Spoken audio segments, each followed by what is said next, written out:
Life isn't a safe space. It cannot be. The world exists to make us neither comfortable nor happy, and no one else has a duty to ensure that we feel that way. Liberals and the identitarian progressive left have been obsessed with the notion of safe spaces for about the last decade. I'm not going to bother with any academic notion of this. I'm interested in the practical notion. And this is very much one of closing avenues of discussion within the left. When there are leftist groups that advocate safe spaces, for the most part this goes to the ridiculous extreme of protecting some group from the mere possibility of being made uncomfortable by bringing up a difficult topic. That said, this is not to say that the idea of a safe space is completely stupid or needs to be thrown out the window. As far as safe spaces go, here I'll focus on the one that I think matters: public safe spaces and not private ones. If you have a private group, club, room, etc., I don't mind, and I think anyone who spends time complaining about people that have such is quite stupid and wasting their time spewing hot air. There are some laughable stories about university campuses offering safe spaces with childlike environments for those triggered into a negative state by the mere sighting or hearing of a word or event that makes them uncomfortable. But while I think this kind of response to the problem is infantilizing, it's also none of my business. No, by a public safe space I mean the presence and enforcement of private safe space policies in an environment where free inquiry and discussion is supposedly the aim. That is, primarily university classrooms and political parties, which claim to want to deal with and govern with truth and not ideology. How the left should be a safe space. I think there is something worthwhile in the notion of safe spaces, and that is that I agree that the left should not be a space of needless animosity to the so-called oppressed. I say so-called oppressed because I think it has become such a wide-reaching term that it hardly makes sense to the normal person. The very idea of normality is considered oppressive by a few, just to show how far this can go. What I mean with the left not being a place of needless animosity to the oppressed is that we should do what any good and not socially inept educated person should do. Be courteous and charitable to anyone who brings up practical and theoretical issues. To just simply not be assholes in general. For example, a woman should not be disrespected with abusive language, nor have her points downplayed just because she is a woman, lesbian, trans, etc. We should not mock someone for how they look or for how they talk, no matter how unsophisticated.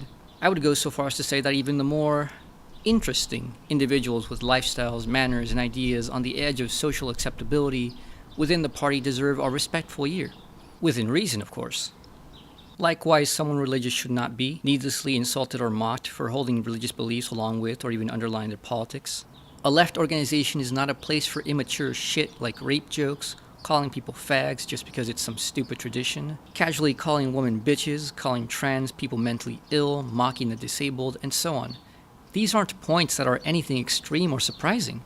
It's the very basic level of being a visible group that projects sophistication and seriousness as opposed to stupid childishness. Insofar as we want to engage and bring people into political spaces, I would hope it's not too complex and difficult of thought to just be civil towards each other in general, even when those engaging us are uncivil first. You never know, someone may just have had the wrong idea about your group or party, and that first actual impression may be all it takes to become receptive to your stances. The limit of a safe space. This is not to say that just because someone is part of an oppressed group, their ideas are immune to counter-argument.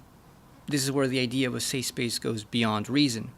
It's no one's duty to make someone comfortable with public discourse concerning things they take to be personal. The sphere of public political discourse is precisely the one sphere where a safe space is impossible. The whole point of public political discourse is precisely to provide a ground for the meeting and mediation of differing and even radically contradicting views on an issue. Now, this is a bit of a sensitive issue, for here we are coming into contact with the infamous free speech which many today want to claim as protection for their irreverent language and publicly private activities. I'm not going to deal with this at length here, but this notion of free speech is not what I consider free speech to be for. The point of public political discourse is to at least attempt to come to an agreement based on a truth, not to merely speak without limit as if anything that comes out of one's mouth is relevant, important, or meaningful to others such that they must suffer hearing it. One is free to properly argue and critique insofar as it is relevant, but even such speech is not free from restrictions of form.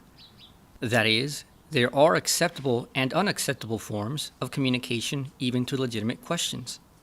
As such, in public discussion, one's personally important issues may come under questioning to the extreme of outright questioning the issue as legitimate, and this is nothing short of what politics is.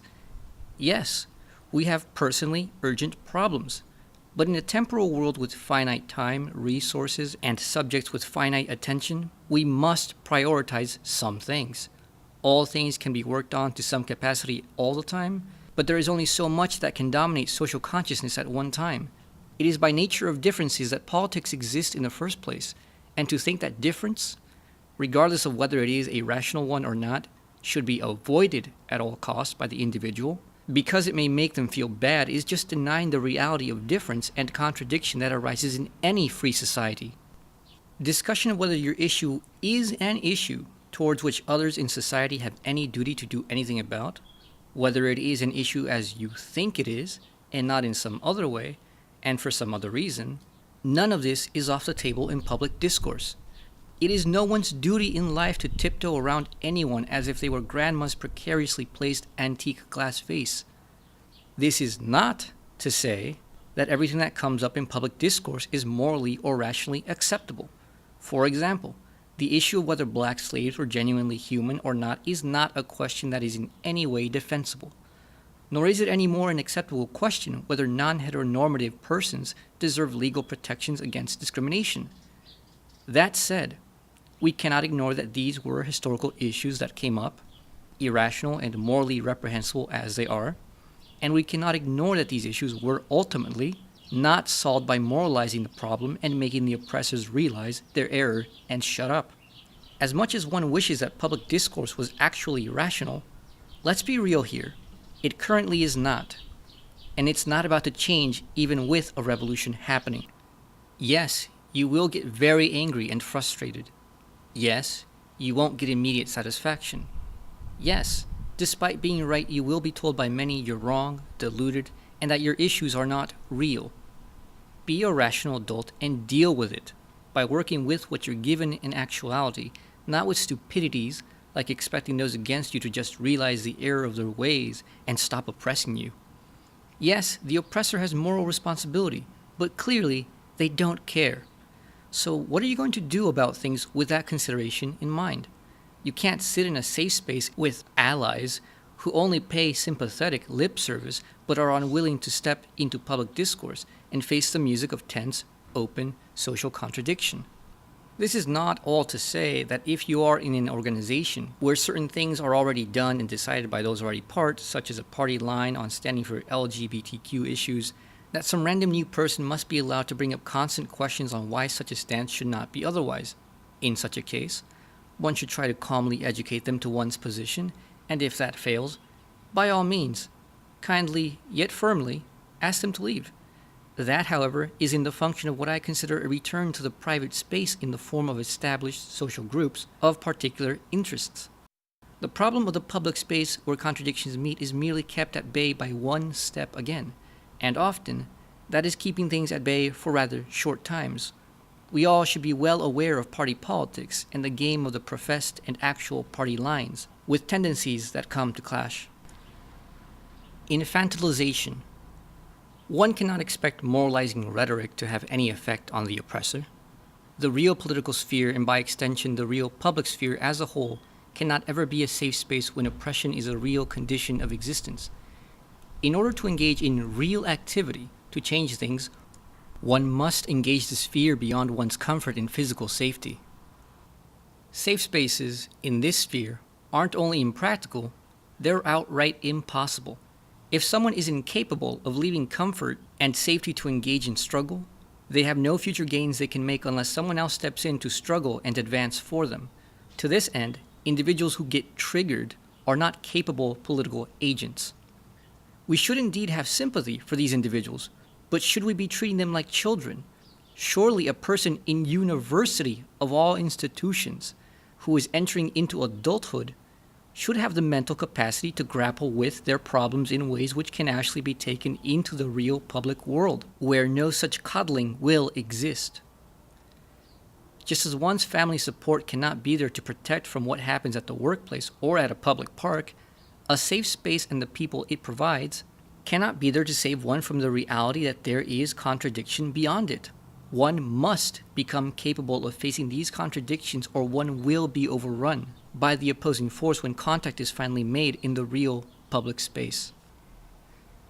Should we, on the left, not be the voice of empowerment?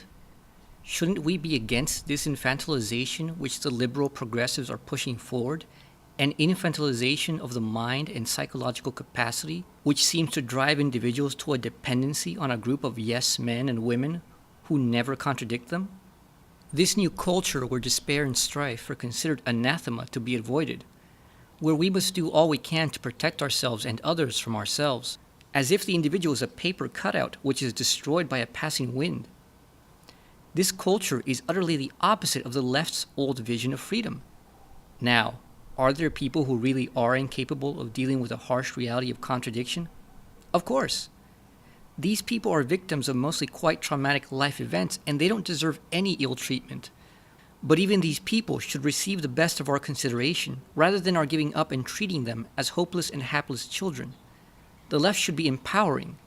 We should enable individuals and groups which are legitimately oppressed minorities to stand and speak for themselves. That is, to help them gather the courage and strength in themselves to stand as themselves, face the opposition in reality, act on their own behalf, and not wait for others to step in for them. You know that old saying, teach a woman to fish. Now you might say, well, that's easy for you to say, AW, you privileged heteronormative male shitlord. You're right, it is. After all, I'm assuming such a person can be helped to become functionally independent insofar as that is possible. Of course, it's hard to do that when one is poor, jobless due to discrimination, and in many places at risk of life and limb if the wrong person finds out one's deviancy. But where, after all, do you think the roots of the movements of the oppressed come from? It sure isn't from their families and friends. It's from the oppressed themselves, having the courage to come out themselves. It's from those of them that decide they've had enough, those that have decided that fear isn't a way to live, even with the prospect of violence facing them. Those that know who they are and don't give a single fuck about what you, I, or anyone else feels or thinks about who they should be. They're not triggered into panic attacks by words or pictures. They're triggered into public action by the appearance of the violence and inhumanity of the oppressor. The goal and practice of the left towards the oppressed is to empower them to stand up and face the reality so that they can begin to change it, to bring out and generate the strength that can and does say, I don't care if you don't like me, and I don't expect you to. I just care to make sure you don't systematically lock me out of the social world just because you feel like it.